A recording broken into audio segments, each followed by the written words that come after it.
السلام عليكم ورحمة الله وبركاته. بداية سريعة للجولة الثانية للدوري المصري الممتاز. 3 مباريات اتلعبوا النهاردة.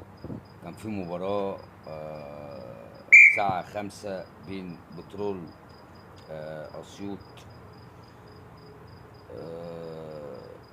مباراة عقيمة، بترول أسيوط وسموحة.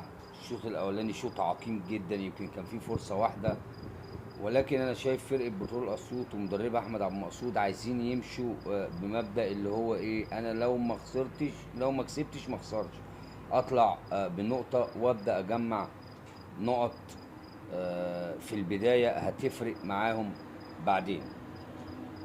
وانتهت المباراه بدون اهداف، ولكن مباراه الزمالك، فرقه الزمالك دي فرقه غريبه، عملوا شوط اول سيء جدا بدون اي شكل واي ملامح، ولكن كابتن معتمد عمل تغييرات قلب الدنيا.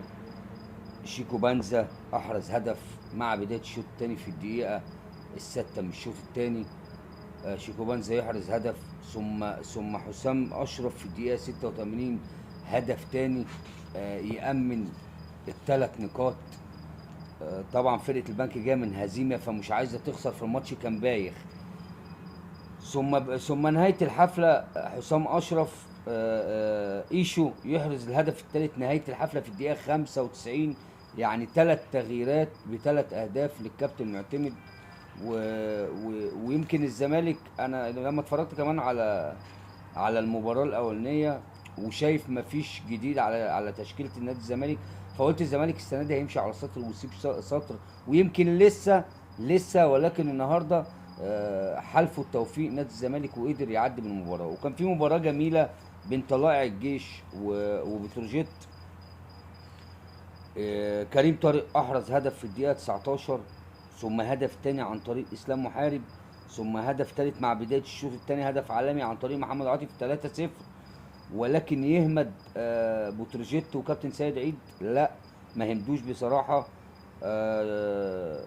جودون شيكا احرز هدف تقليص الفارق، ثم هدف تاني عن طريق مصطفى البدري في الدقيقه 81 او الدقيقه 82، ويحاولوا يعودوا ولكن ما قدروش يرجعوا. وخطف 3 نقاط مهمه جدا نادي طلائع الجيش.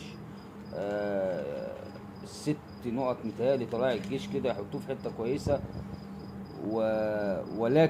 ولكن الدوري السنه دي بادئ بدايه ضعيفه جدا، ضعيفه فنيا. مش هنقدر نحكم على الدوري ككل الا بعد 5 6 7 ماتشات، كل الفرق تخش في فورمه المباريات ونقدر نقول في كوره ولا ما فيش كوره. لكن دلوقتي اللي انا شايفه كوره قمه في العشوائيه. اغلبيه الفرق مفيش شغل فني كويس، كله يعني على القد. كل الفرق اتفرجنا عليها، ولكن برضو هنقدر نقول نستنى شوية كام اسبوع علشان نحكم على الفرق صح. بكرة في مباريات وبعده في مباريات ان شاء الله نشوفها ونتكلم عنها مع حضراتكم. السلام عليكم ورحمة الله.